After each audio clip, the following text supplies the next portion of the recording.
Hello दोस्तों, स्वागत है आप सभी का आपके अपने परिवार मैथ्स वाटिका में। मैं हूं रुपेश यादव। आइए एक बार फिर से हम लोग शुरुआत करें जो मॉक टेस्ट हम लोग का चल रहा था उसकी। आज हम लोग 25 बहुत ही महत्वपूर्ण क्वेश्चन देखेंगे और इसके सोल्व करने के शॉर्टकट तरीके को देखेंगे। तो इस वीडियो के अंत तक बने रहिएगा। साथ ही साथ आप प्ले स्टोर से मैथ्स वाटिका 2.0 इस एप्लीकेशन को डाउनलोड करके हमारे साथ पेड बैच में भी जुड़ सकते हैं, जहाँ पर आपको मिलेगा मैथ ओरिजिनिंग का फाउंडेशन बैच। इसके अलावा रेलवे के लिए आपको मिल जाएगा मास्टर बैच और साथ ही साथ एक ब्रह्मास्त्र बैच आपको मिल जाएगा, जो कि मैथमेटिक्स के लिए नया आपका शुरू हुआ है। देखिएगा यहाँ पे पहला क्वेश्चन क्या है। बोला यह गया है कि अनुक्रम 6, 13, 20, 27 का कौन सा पद इसके 24वें पद से 98 अधिक होगा। यह क्वेश्चन जो है वो आपका समानांतर श्रेणी का है, एपी का है। और एपी के जो सीरीज होता है उसको हम लोग पहचानते कैसे हैं, तो तरीका यह होता है, देखिएगा इसके पदों में जो है ना एक समानांतर होगा। जैसे 6 है, 6 के बाद 13 तो अंतर कितना का 7 का, 13 के बाद 20 अंतर कितना का 7 का। तो वैसा सीरीज जिसके दो लगातार पदों के बीच का अंतर एक समान हो उसको हम लोग बोलते हैं समानांतर श्रेणी, यानी कि अर्थमेटिक प्रोग्रेशन। शॉर्ट में इसको हम लोग एपी बोलते हैं। तो यह जो सीरीज है वो हमारा किस में है, यह सीरीज जो है वो हमारा एपी है, एपी में है। अच्छे से समझिएगा, ठीक है।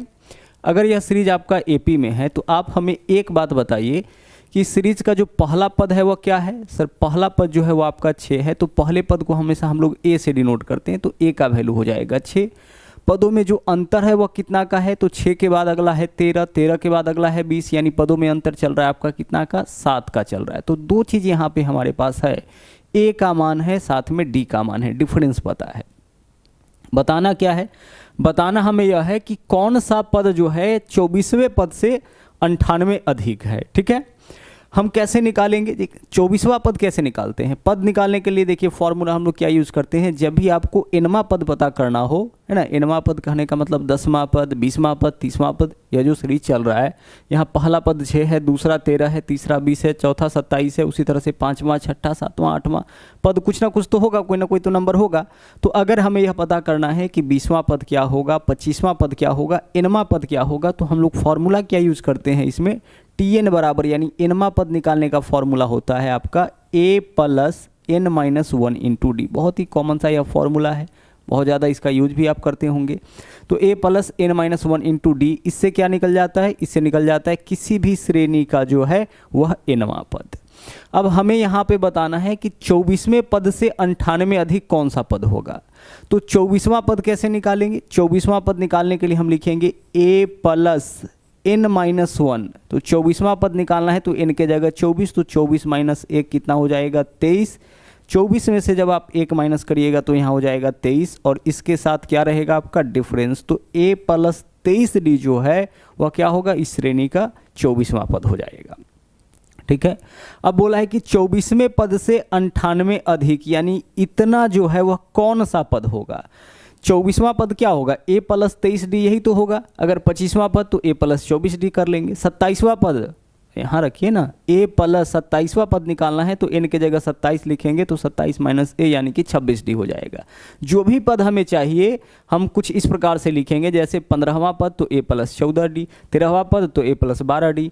अब यहाँ पे जो है यह हो गया आपका 24वें पद से 98 अधिक, यह कौन सा पद होगा, यानी कि यह हमें बताना है कि यह जो नंबर है वह कौन से नंबर पे, यह जो टर्म है वह कौन से नंबर पर आएगा। तो नहीं मालूम, हम तो मान लेते हैं कि nवें नंबर पे आएगा, तो इसको लिखते हैं a plus n minus 1 into D. ठीक है, चलिए अब इसको हम लोग सोल्व करते हैं। देखते हैं कुछ वैल्यू अगर यहाँ पे कटने वाला होगा तो उसको काट लेंगे। जैसे a इधर भी प्लस में है, इधर भी प्लस में है, तो a से a कैंसिल हो जाएगा। d का मान हमारे पास है यहाँ पे कितना है, 7 है, तो d के जगह हम लिखेंगे 7, तो 23 गुना यहाँ पे हो जाएगा 7। डायरेक्ट हम यहाँ गुना कर लेते हैं। जब हम 23 में 7 से गुना करेंगे, या इसको रहने दीजिए, ऐसे ही रहने दीजिए, 23 गुना कितना 7, और प्लस कितना है 98 बराबर, इधर वैल्यू आपका क्या होगा n माइनस 1, तो n का मान तो निकालना ही है, इंटू डी का मान कितना है 7 है। 7 से हम ऐसा करते हैं, 7 इधर गुना में इधर आएगा तो भाग में, तो 7 से हम अगर भाग करते हैं तो दोनों टर्म में ना, तो इसका 7 कट जाएगा और इसमें 7 से भाग करेंगे तो कितना हो जाएगा 14 हो जाएगा। तो 23 प्लस 14 कितना होगा 37। 37 बराबर इधर हो गया आपका n माइनस 1, माइनस का 1 इधर आ जाएगा तो कितना हो जाएगा प्लस हो जाएगा यानी कि जो n का वैल्यू आया वह क्या आ गया, 38 आ गया। तो 24वें पद से 98 अधिक जो होगा वह कौन सा पद हो जाएगा, 38वां पद हो जाएगा। तो विकल्प बी आपका इस क्वेश्चन का जो है वह सही आंसर हो जाएगा। वही एपी वाला जो फॉर्मूला था उसका उपयोग यहाँ पे हम लोग किए हैं। आगे बढ़ते हैं, अगला क्वेश्चन देखिएगा क्या है। बोला है संख्या 1 2 3 4 5 6 अप टू 100 को परस्पर गुणा किया जाए तो गुणनफल के दाईं और अंतिम में शून्यों की संख्या क्या होगी। हमें क्या बताना इस क्वेश्चन में, अंतिम से शून्यों की संख्या। जब भी नंबर लगातार हो ना, जैसे 1 से लेकर के 100 तक, 1 से लेकर के 200 तक, 1 से लेकर के 1000 तक, और इसमें आपसे शून्यों की संख्या पूछा जाए तो आप निकालिएगा ऐसे क्वेश्चन में 5 का संख्या, और जितना 5 का संख्या होगा, 5 का संख्या यानी कि नंबर ऑफ 5, और जितना 5 का संख्या होगा उतना ही 0 का संख्या हो जाएगा। तो 5 का संख्या निकालेंगे कैसे, तो लगातार जब भी गुणा रहे तो लास्ट वाला वैल्यू को देखिए, लास्ट वाला वैल्यू क्या है, 100। 5 का संख्या निकालना है तो हम लिखेंगे पहले 100/5 प्लस, फिर हम लिखेंगे 100/5 का स्क्वायर, प्लस फिर हम क्या लिखेंगे 100/5 का क्यूब। लेकिन इसको तभी तक आप लिखिएगा, इस पैटर्न को, इस सीरीज को तभी तक आपको बढ़ाना है जब तक नीचे वाला वैल्यू छोटा रहे। तो देखिए 5 छोटा है, 5 का स्क्वायर छोटा है, आगे 5 का क्यूब लिखिएगा तो 5 का क्यूब तो 125 हो जाएगा, बड़ा वैल्यू हो जाएगा, तो उसको नहीं लिखना है। इस पैटर्न को तभी तक लिखना है जब तक नीचे वाला वैल्यू छोटा रहे। 5 निकालना है तो बट्टा में 5। अब इसको सोल्व करते हैं। देखिएगा जब 5 से हम अगर काटेंगे 100 को तो 100/5 कितना हो जाएगा सर, यह तो हो जाएगा 20, और यह कितना है आपका 25। 5 का स्क्वायर मीन्स 25, 25 से काटेंगे 100 को, कितना बार में कटेगा, 4 बार में। तो 20 + 4 कितना आ गया, 24 आ गया। यानी कि जब हम 1 से लेकर के 100 तक के संख्याओं को परस्पर गुणा करेंगे तो अंतिम में कुल मिला के हमें कितना जीरो मिलेगा, कुल मिला के 24 जीरो मिलेगा।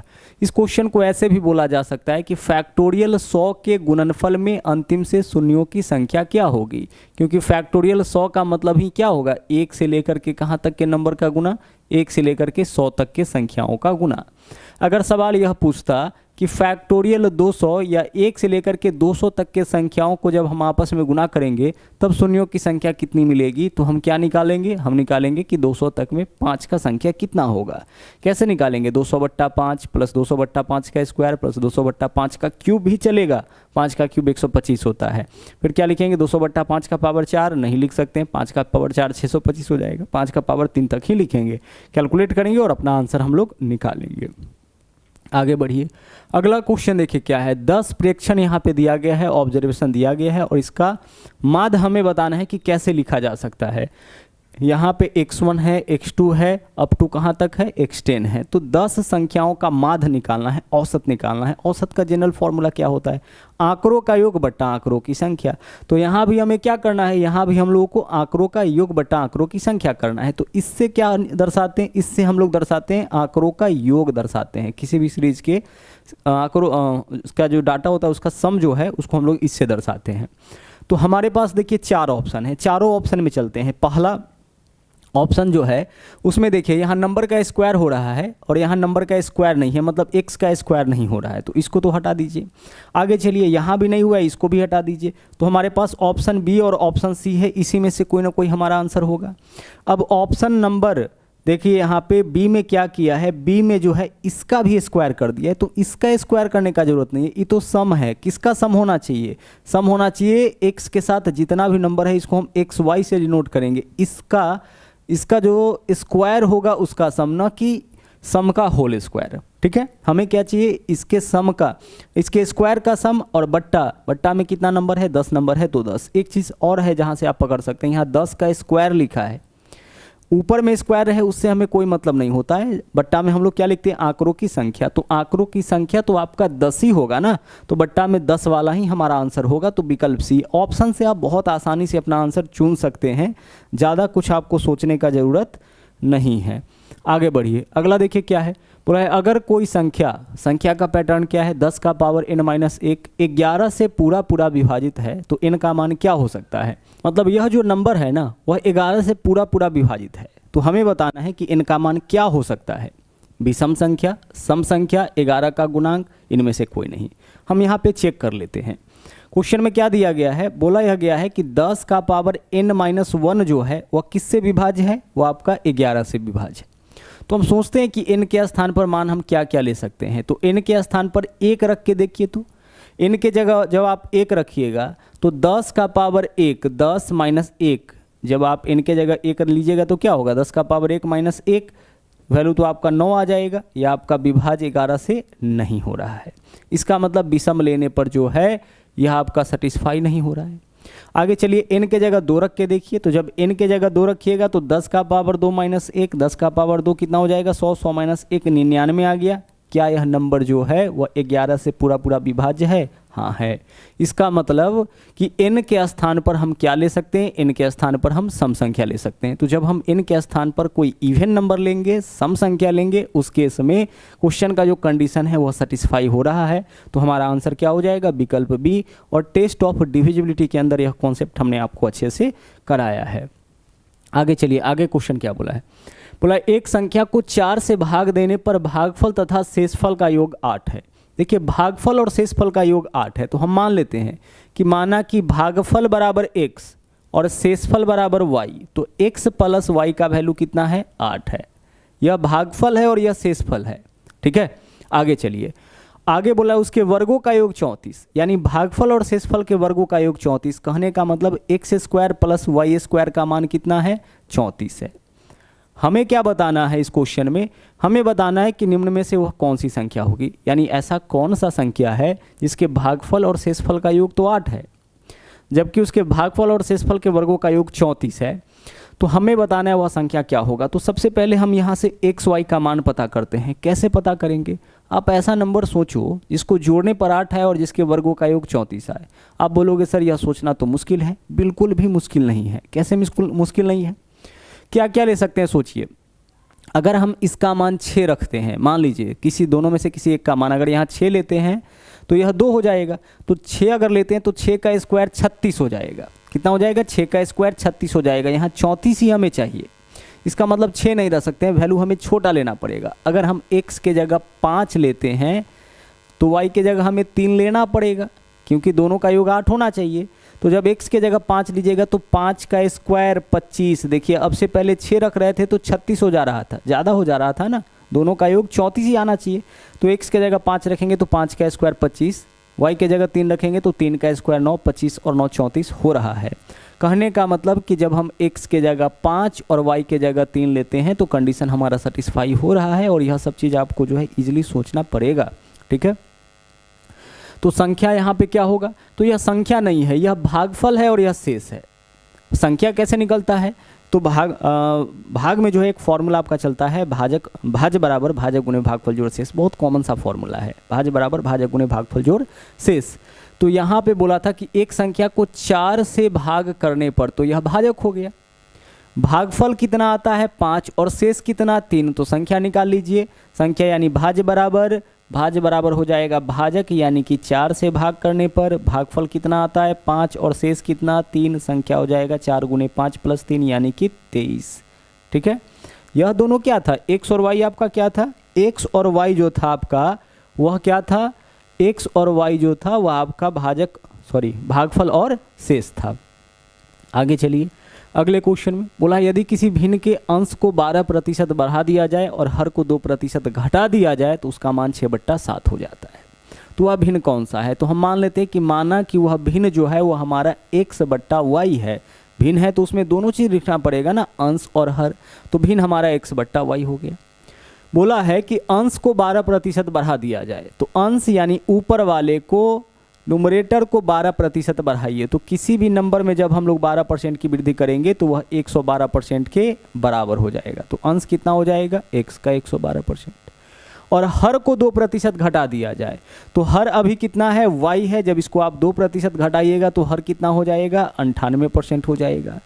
अगर अंश में 12% की हम वृद्धि कर देंगे तो अंश हो जाएगा स्वयं के 112% के बराबर। और हर में अगर हम 2% की कमी कर देते हैं तो हर कितना हो जाएगा, 98% के बराबर। जबकि कितना हो जाता है, यह हो जाता है 6/7। ठीक है, अब आइए इसको सोल्व करते हैं। देखिएगा यहाँ पे प्रतिशत यहाँ भी है, यहाँ भी है, हटा दीजिए। नीचे से नीचे वाला कटेगा, 7 से काटिएगा, कितना बार में कटेगा, 14 से इसको काटिएगा 8 बार में कट जाएगा। और दोनों 2 से कटेगा तो 2 चौके 8, 2 तिया 6, बाकी का क्रॉस मल्टीप्लाई आप कर दीजिए। तो x बट्टा वाई को अपने जगह पे रहने दीजिए, इधर नंबर कोई नहीं है तो 3 अपने स्थान पर जैसे है वैसे ही रह जाएगा, और 4 से 1 में गुना करेंगे 4, यानी कि वह भिन्न आपका कितना हो जाएगा 3/4। इंपॉर्टेंट क्वेश्चन है, रिपीट करता है इस तरह का क्वेश्चन, तो ध्यान रखिएगा।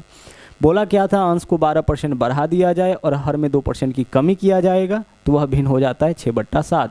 हमने क्या माना, हमने यहाँ पे माना कि अंश बराबर x, हर बराबर y। आगे चलिए, यहाँ पे है number 1 plus 0.6 plus 0.06 plus 0.06 plus dot dot dot. जब आप इसको जोड़िएगा तो कुछ इस प्रकार से आएगा 1.666 डॉट डॉट डॉट डॉट, ऐसा आएगा। तो इसी को तो हमें सोल्व करना है। तो 1 दशमलव के बाद अगर कोई एक ही संख्या बार बार आता है तो इसको बोलते हैं हम लोग रेकरिंग, और इसके ऊपर यह सिंबल लगाते हैं। अब आगे चलिए, अब रेकरिंग हटाने का तरीका क्या होता है, तो 1 को अपने स्थान पर रहने दीजिए, दशमलव के स्थान पर प्लस लिखते हैं, और अगर 1 नंबर के ऊपर से रेकरिंग हटाना होता है तो बट्टा में हम 1 9 लिखते हैं, 2 नंबर के ऊपर से रेकरिंग हटाना होता है तो 2 9 लिखते हैं। काटे इसको, 2 दूना 4, 2 तिया 6, अगर 2 3 से काटेंगे तो 3 दूना 6 और 3 तिया 9 हो जाएगा। 1 प्लस 2/3 यानी 1 सही या 1.2/3 हो जाएगा। देखिए, एक पूर्णांक है, एक भिन्न है, तो इसको इस तरीके से आप सीधे चिपका दीजिए। 5 प्लस 2/3 तो हम क्या लिखते हैं, 5 सही 2/3। तो हमारा आंसर इस क्वेश्चन का क्या हो जाएगा, 1 सही 2/3, यानी कि विकल्प ए। इसको आप और भी समझ लीजिए, जो जोड़ने पे यह वैल्यू आया है क्या है आपका 1 है। एक चीज़ आपको पता होना चाहिए, दशमलव के सामने दशमलव लिखते हैं, तो 1 में कुछ भी नहीं है तो 0.0 दे दिए। अब 0.6 जोड़ना है तो 0.6 लिखिए। अब क्या जोड़ना है, 0.06, तो 0.06 लिखिए। फिर क्या जोड़ना है इसमें, 0.006। इस प्रकार से जब आप इसको जोड़िएगा तो क्या होगा, यहाँ भी 6 आ जाएगा, यहाँ भी 6 आ जाएगा, यहाँ भी 6 आ जाएगा, 0.1 इधर 6 आपका क्या होगा, आता चला जाएगा। तो इस वजह से जो है डायरेक्टली हम इसको क्या लिखे हैं, 1.666 डॉट डॉट डॉट लिख लिए थे, और रेकरिंग के फॉर्म में इसको कन्वर्ट करके अपना आंसर निकाल लिए। इस क्वेश्चन को देखिएगा क्या है, 5 से लेकर के क्या बोला है 10 तक के संख्याओं के वर्गों का योग क्या होगा, और फिर आगे एक इकलौता नंबर इधर दिया है 20 का स्क्वायर। ऐसे मत समझिएगा कि 5 से लेकर के 20 तक के संख्याओं के वर्गों का योग निकालना है, हमें 5 से लेकर के 10 तक के संख्याओं के ही वर्गों का योग निकालना है, और फिर उसके बाद इसमें क्या जोड़ना है, 20 का स्क्वायर। मतलब यह टर्म अलग है, ध्यान रखिएगा, यह टर्म क्या है, अलग है, बिल्कुल अलग यह टर्म है, इसमें कंफ्यूज मत करिएगा।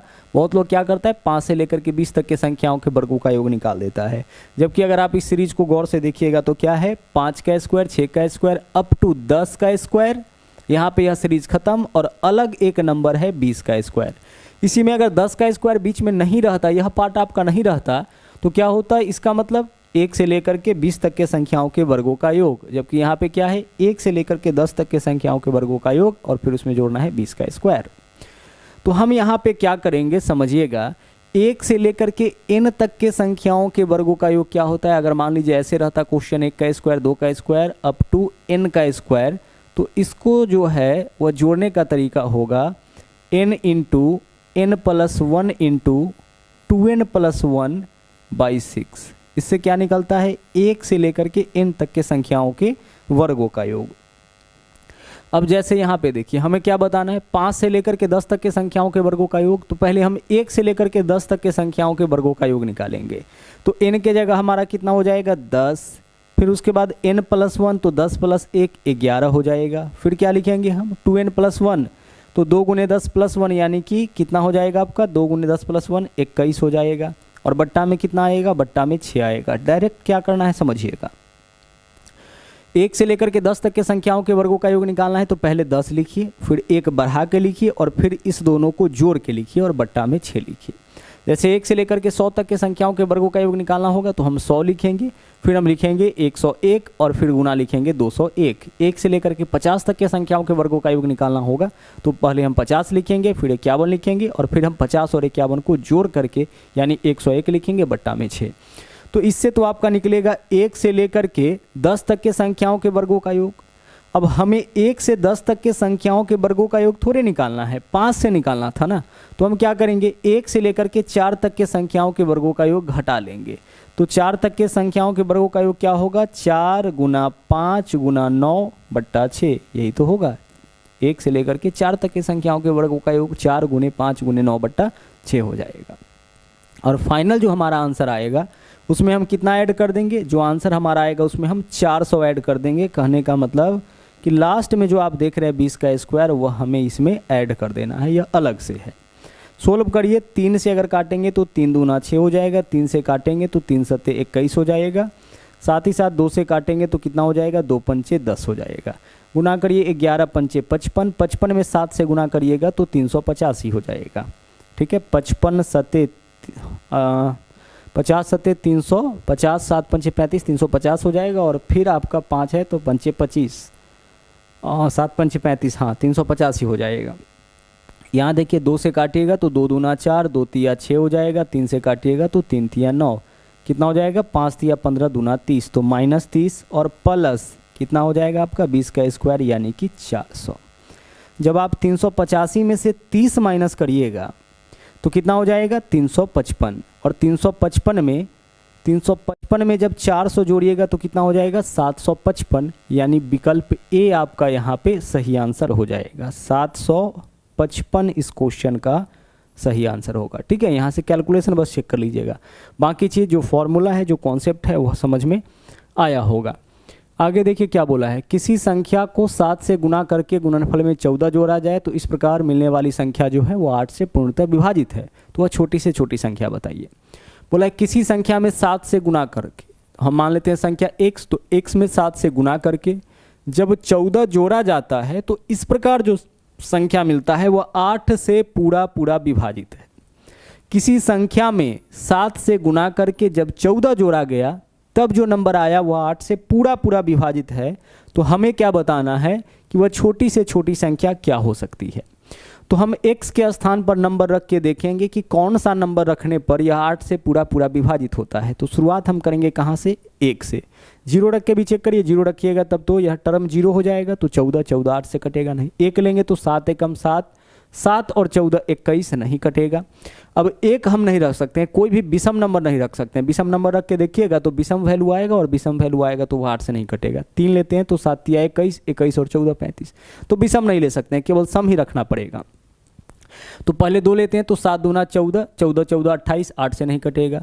4 लेंगे तो 7 चौके 28 और 14 42, 8 से नहीं कटेगा। 6 लेंगे तो 7 छक्के 42 और 14 56, 56 8 से कट जाएगा। तो जब हम x के स्थान पर 6 रखते हैं तो क्या वैल्यू आ जाता है ऊपर में, 7 छक्के 42 और 14 56, जो कि आपका 8 से पूर्णतः विभाजित हो जाता है। कट जाता है ना 7 बार में, 8 से पूरा पूरा कट जाता है। तो इसका मतलब x का मान क्या हो जाएगा, x का मान हो जाएगा 6। विकल्प बी हमारा इस क्वेश्चन का सही आंसर होगा। x का मान कम से कम क्या रखे कि यह जो पैटर्न बना है वो आपका 6 से पूरा पूरा विभाजित हो जाए। यहाँ जो क्वेश्चन आपका दे रखा है उसमें हमें क्या बताना है, 1 + 1/2 + 1/2 का स्क्वायर + 1/2 का क्यूब डॉट डॉट डॉट इनके पदों का योग क्या होगा। यह जो श्रेणी है ना, यहाँ पे जो श्रेणी आप देख रहे हैं यह ज्योमेट्रिक प्रोग्रेशन है। पीछे जो आप क्वेश्चन देखे थे वो समानांतर श्रेणी का देखे थे, एपी का देखे थे, वहाँ एक समान अंतर हो रहा था। और यहाँ पे क्या हो रहा है, गुणात्मक अंतर है। देख लीजिए, इसका 1/2 गुना है उतना, फिर इसमें 1/2 से गुना करिएगा तब इतना आ जाएगा, फिर इसमें 1/2 से गुना करिएगा तो इतना। आप x में x से गुना करिएगा x स्क्वायर, फिर x स्क्वायर में x से गुना करिएगा x क्यूब, तो वही तो हो रहा है। 1 में 1/2 से गुना 1/2, 1/2 में 1/2 से गुना करिएगा 1/2 का स्क्वायर, 1/2 के स्क्वायर में 1/2 से गुना करिएगा 1/2 का क्यूब। तो यह श्रेणी जो है वह जीपी में है। और हमें क्या बताना है, n पदों का योग, यानी सम ऑफ n टर्म। तो जब बात जीपी की हो तो n पदों का योग होता है आपका a × 1 - r⁴ बट्टा 1 - r। यह फॉर्मूला है जिसको आपको ध्यान रखना है। ठीक है, सम ऑफ n टर्म क्या होता है, a × 1 - r⁴ बट्टा 1 - r। अच्छा, यह फॉर्मूला बदल के कभी कभी क्या हो जाता है कि 1 - r देख रहे हैं ना, यहाँ पे r⁴ n - 1 भी करते हैं, यानी एक में से इसको ना घटा करके इसमें से एक को घटा लेते हैं। ऐसा तब करते हैं जब r का मान जो है वह आपका बड़ा हो जाता है 1 से। कहने का मतलब सीधा सीधा यह है कि पॉजिटिव मान यहाँ रखना होता है, नेगेटिव नहीं लेना होता है। इस वजह से 1 और r में से जो बड़ा होगा वो बड़का में से छोटका आपको घटा लेना है। तो यहाँ पे सम ऑफ n बराबर क्या होगा, a into 1 minus r to the power n बट्टा 1 माइनस आर। अब a का मान क्या होगा, तो किसी भी श्रेणी का जो पहला पद होता है वही a का मान, तो a का मान यहाँ 1 हो जाएगा, तो a के जाएगा 1 रखिए इंटू 1 माइनस r का मान क्या होगा।